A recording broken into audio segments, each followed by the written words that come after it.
This is an epoxy table that I put together with about a gallon's worth of epoxy resin in an old table that I had. I found my son's old Hot Wheels, glued them down to the table, then formed them in.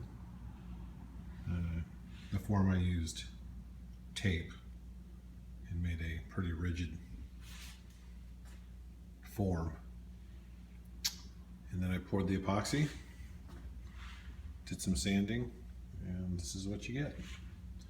Ran into a few issues with the epoxy drying quicker than I thought, so I captured some air bubbles.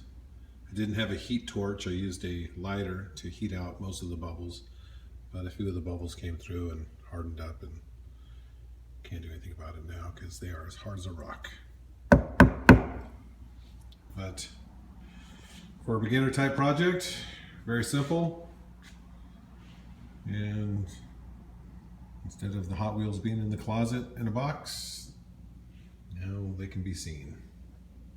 Never played with again, but seen.